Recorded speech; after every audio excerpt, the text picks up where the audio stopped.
Boa noite, pessoal. Estamos novamente aqui na nossa TV Filadélfia, o UFC Combate Filadélfia. Agora tremendo que Deus fez aqui. E temos a presença ilustre do nosso pastor, diretamente dos Estados Unidos, Isaac Logan. E está conosco aqui. Ele vai deixar uma palavra para a gente aqui. I'm going to leave a word for the viewers. This conference was absolutely amazing. Essa conferência foi absolutamente maravilhosa. It was just a great time. I had a great time with all these young people. Foi muito divertido estar com todos esses jovens. And more than anything, to see young people understand the Word of God and how it came alive on the E inside. além do mais, ver como as pessoas e jovens entenderam a palavra de Deus e como fazer a palavra de Deus se tornar viva nas suas vidas.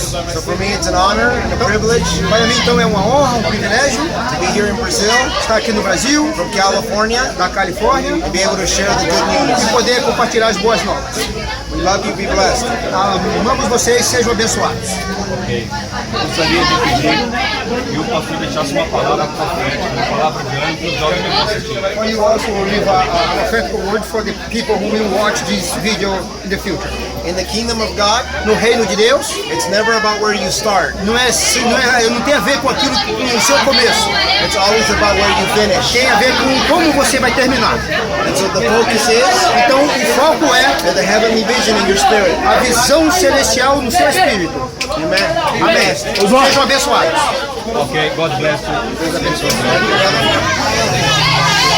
Muito bem, e o nosso quinto dia do congresso, convidamos você a passar conosco amanhã, no sexto dia, amanhã de DJ Marcelo Araújo do Bota Vai ser uma bênção, Deus abençoe vocês, até amanhã, um abraço.